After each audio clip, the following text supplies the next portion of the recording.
Carla answered on the second ring. No small talk. "You seeing what I'm seeing?" she asked before I could say anything. She already knew. She'd been watching to quietly. Dave met me the next day at a small cafe 3 blocks from HQ. "You're not the only one who kept a few receipts," he said, sliding a flash drive across the table. It held a backlog of contract edits Daniel had made without legal review changes that bypassed standard approval flows. Nothing illegal, but enough to call into question whether he understood what he was signing. We didn't rush. We documented. Organized folders, clean naming conventions, cross-reference logs. This wasn't about blowing a whistle. It was about building a record. Over the next week, we compiled everything: compliance gaps, vendor redundancies, unsigned risk disclosures, missed board notifications. Everything backed by data. Not speculation, not feeling. Just numbers and signature. Say muscle memory kicks in when the mind's still catching up. That morning, I parked in the same reserved spot, walked the same hallway, nodded to the same security guard. Everything felt routine until my badge light blinked red. At first, I thought it was a glitch. Then I looked past the glass partition. My desk solid walnut. A quiet reward I gave myself after we cleared our third product launch was still there, but the nameplate had changed. Daniel Ellis Jr. His coffee mug, his files, his posture. Like he owned the place. Nobody said anything. No HR call. No exit meeting. Just replaced overnight, like I was part of the furniture that got moved in a remodel. I stood there a second too long. Long enough to understand this wasn't temporary. Long enough to realize it was personal. The company had always been built on relationships. Mine just didn't come with a matching last name. They handed him my title, but they forgot. I built a system he was about to mismanage. And I still had the keys they didn't think to change. My name's Martin Kane. I'm 42. And until recently, I was the Chief Operations Officer at Ellison Dynamics. Not a founder, not a flashy figurehead, just the guy who held the framework together while everyone else chased headlines and handshakes. I didn't do charisma. I did logistics. While others polished decks for investors, I solved the things that didn't fit in a pitch. Product delays, legal backlogs, vendor disputes. I made the ugly things disappear before they turned into headlines. My phone never stopped ringing, and I never let it go unanswered. Quietly, consistently, I became the one constant behind every big win. Mornings started before most people's alarms. Nights ended with dashboards and timelines, not martinis. I wasn't chasing titles. I was protecting momentum. And for a long time, that was enough. The CEO, Thomas Ellis, once said I was the reason he could take vacations again. He said it in passing, but I remembered. I didn't need a spotlight. I just wanted control over outcomes. That was my edge. I knew how to keep operations tight, without ever asking for applause. And in a company growing faster than its own culture, that kind of discipline wasn't just useful, it was critical. But when blood enters the equation, merit becomes negotiable. Suddenly, the metrics that kept the business stable start looking optional. That's when you realize, in corporate life, your value isn't always tied to your output. Sometimes it's tied to your surname or a lack of one. And I had wrong last name. It started subtly, just a few unexpected appearances in the executive meetings. Thomas's son, Daniel Jr., fresh from Harvard with the kind of resume people print on heavy cardstock, began showing up unannounced. He didn't introduce himself, didn't ask what was in motion. He just sat down, took notes for a minute, and started suggesting changes, like he already ran the place. He had the kind of confidence that comes from never having to survive a mistake. Expensive shoes, tailored suits, the type of watch you wear more for signaling than for timekeeping. The first time he spoke, he interrupted a logistics review to propose we scrap our current routing software claimed we needed to modernize. I asked if he'd spoken with the supply chain leads or run a stress test. He smirked and said, "Some systems don't need testing. They need replacing." No one laughed, but no one challenged him either. At first, I chalked it up to nerves. Young guy trying to make an impression. But over the next 10 days, he didn't slow down. He undermined every department lead in meetings, handed out book summaries like gospel, and started referring to the executive team as Dad's legacy crew. During the Q2 forecast review, he interrupted my presentation midway through. "Is this the same model you used last year?" he asked in front of the full board. I told him yes, and that it had prevented a $2.4 million overextension in our North American division. He looked at me like I'd admitted to using dial-up. "Well, maybe it's time for new math," he said, closing his laptop like the meeting was over. That was the shift. Thomas, who once made time for Friday wrap-ups and Sunday briefings, went quiet. My emails to him got rerouted. Meetings I was supposed to attend were suddenly postponed or moved without notice. The CFO looked uncomfortable around me. Even HR people I helped restructure during a downsizing began dodging eye contact in the hallway. Then came the Sunday night email. No subject line, just a forwarded thread buried in an internal chain about executive transitions and new strategic vision. I wasn't named directly, but I was CC'd, almost like an afterthought. Monday morning, my credentials were revoked. Laptop locked, email offline. Building access denied. No phone call. No thank you for a decade of clean audits and stable launches. Just silence, and the sound of Daniel Jr. walking through the office, telling people it was a new era. That's when it hit me. This wasn't about vision. It wasn't even about performance. It was a coronation. And the only thing standing in the way of it had been me. There's a quiet that comes after impact. Not silence exactly, but something slower. A pause between what you expected and what you know. I didn't shout. Didn't call lawyers or storm into the building. I just let it breathe. Because while they were busy claiming titles, they forgot something I never would have overlooked. The infrastructure takes longer to reassign than the seat. Their IT migration was sloppy. The dashboards, logs, and internal databases, half of them still routed through the admin accounts I'd set up. Legal notices, compliance flags, unarchived emails. They hadn't severed the old channels. Not completely. And I knew exactly where the cracks were. So I did what I'd always done. I documented. Not in panic, methodically. Names, dates, digital. Footprints. Who signed what? Who authorized what? I didn't jump to conclusions. I looked for patterns.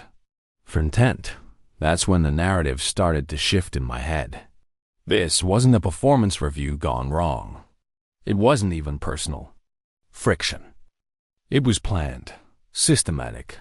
A strategic clearing of space to make room for someone who hadn't earned it, but expected it. Most people react to betrayal with emotion. Rage, panic, vindication. But that's not how I operate. Emotion clouds details, and details are where leverage lives. Let them believe I was sidelined. Let them underestimate the damage of unfinished transitions. I wasn't out. Not yet. I was just quiet. And quiet isn't weakness, it's alignment. While Daniel Jr. was giving his first all-hands speech, some half-baked talk about modernizing legacy systems and agile transformation, I was sitting at a secondary laptop, deep inside the back-end structure he didn't even know existed. It was the same admin sandbox I used for internal audits, a space only 3 people ever accessed. And I was the only one who'd ever used it regularly. I started with vendor contracts. Not to be vindictive, just to understand what had changed. Half the automation tools I'd approved were still active, but no one was logging usage reports. Payment disbursements had increased by 11% with no corresponding volume hike. Either someone was inflating orders or worse, approving redundant licenses with no oversight. Next, I combed through the export permit logs. We were operating in 3 international markets that required monthly compliance submissions, mostly environmental data and product lifecycle documentation.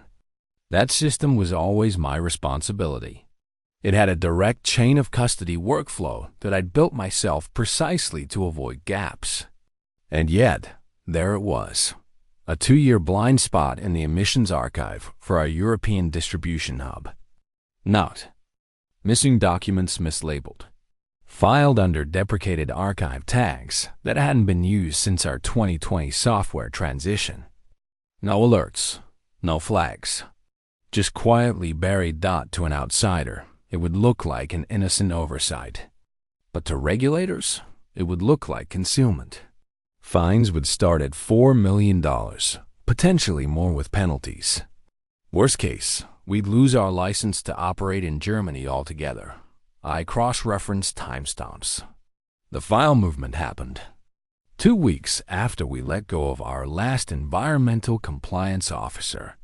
Someone in facilities likely did a bulk rename, not realizing the system's indexing was still live on a separate server, and none of it was backed up to the new compliance dashboards.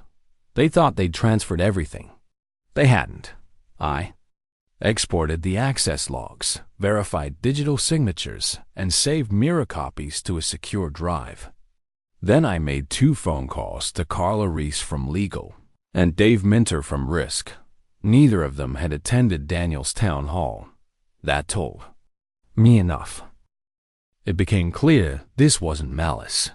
Daniel Jr. wasn't corrupt. He was careless, arrogant enough to assume the system would protect him because the system belonged to his father. But systems don't protect people. They reflect them. And the one he walked into had fingerprints mine, mostly. Every blind spot was one I used to watch.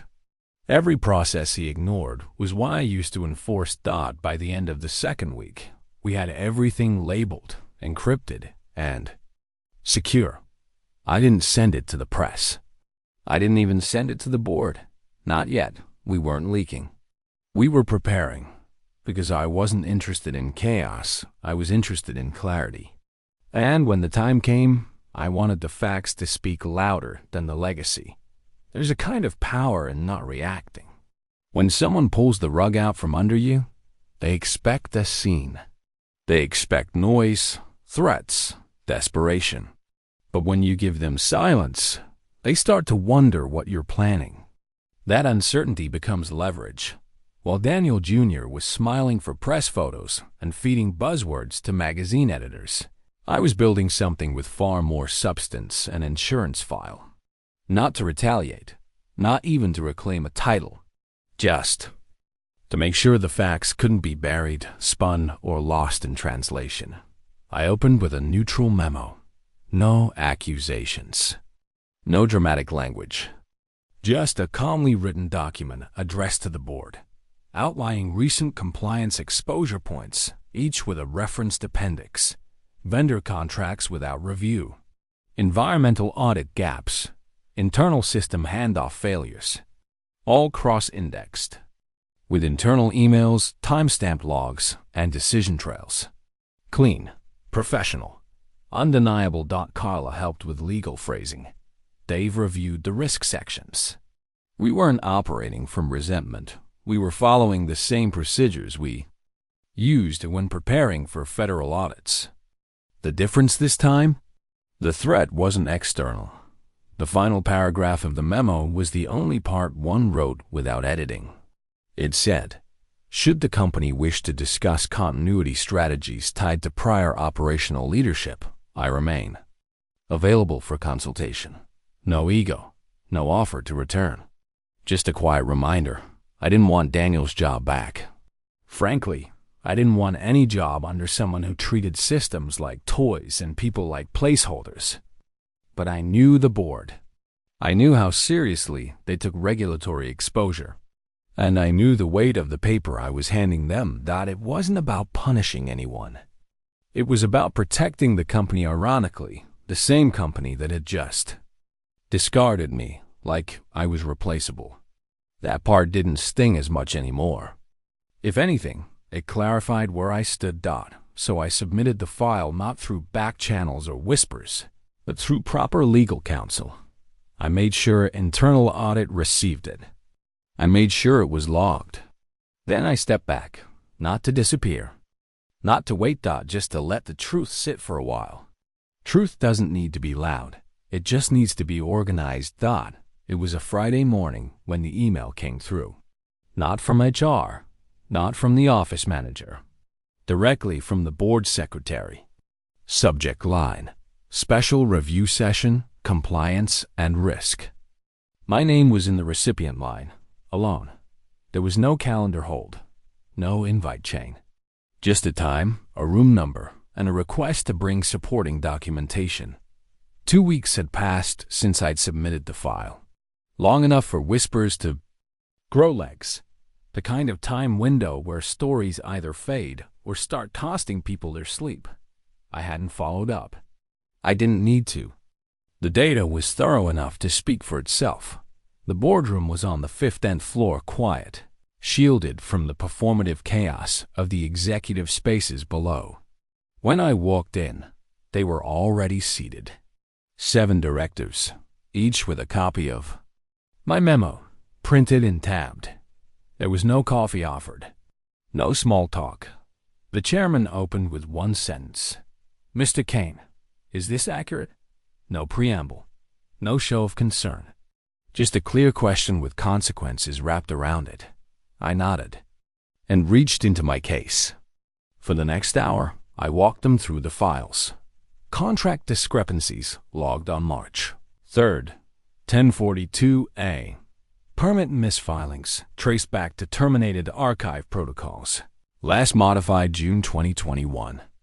Budget authorizations signed off without proper routing. Confirmed through back-end timestamp verification. No speculation. No adjectives. Just facts, dates, actions, implications. I didn't editorialize. I watched as the director of operations underlined 3 separate points. The audit chair asked me to clarify an appendix cross-reference. The CFO's eyes didn't leave the binder once. There was a shift in the room, quiet, deliberate. The kind of atmosphere that forms when people realize someone's been asleep at the wheel, and the brakes are starting to smoke. Not once did they ask about Daniel Jr. by name, but I knew they didn't have to. He wasn't there. And his absence spoke louder than anything I could have said. By Monday, word had spread. Daniel had been mid-pitch during a new product demo when he got wind of the meeting. According to Carla, he closed his laptop mid-sentence and left the room without explanation. 2 engineers followed him out. Not in protest, just confused. I didn't ask for follow-up. I didn't need an official outcome to validate the process. But by the following Thursday, I received a formal letter from the board. The language was neutral but intentional, effective immediately. Martin Kane will be retained as regulatory systems consultant, reporting directly to the board of directors on a quarterly basis. This position will operate independently of the executive branch. No reinstatement, no return to office, just presence. Verified, protected, permanent. Daniel kept the title. He kept the corner office, the parking spot, the speaking engagements. But every time a board meeting came around, he had to walk past the nameplate outside the small conference room where I now sat quietly, reviewing the latest compliance logs with no fanfare. He learned to nod without speaking. It wasn't revenge. It wasn't even vindication. It was structural. Accountability. Because the real lesson wasn't about who sat in which chair. It was about who understood what the chair was built to carry. And Daniel, for all his posturing, never learned how the system worked beneath the polish. He didn't lose his job, but he lost the comfort of unearned authority, and I didn't reclaim my old power. I just redefined where it lived. 6 months later, things feel settled. Not resolved in some cinematic way, just quieter. The noise that surrounded Daniel's arrival has faded into background hum. Internally, people still refer to the transition, though no one says it out loud in front of him. The excitement, the disruption, the talk of fresh blood, it's all cooled into something more awkward than triumphant. I don't wear a badge anymore. There's no office with my name on it, no team under me. Once every quarter, I step into the building through the side entrance and head straight to the boardroom. Neutral clothes, no laptop. Just to print out some notes and the same steady grip on details I always had. Daniel still sits at the head of the executive table. He still leads meetings, still gets quoted in the press, still signs off on memos he didn't read. But there's a shift now. When the conversation turns to risk, infrastructure, or anything tied to long-term operations, eyes drift subtly but consistently in my direction that no one asks me for permission. But they do wait for my reaction. I never wanted to take Daniel's seat. That was never the point. All I ever wanted was to protect the systems that kept this company from folding under its own ambition.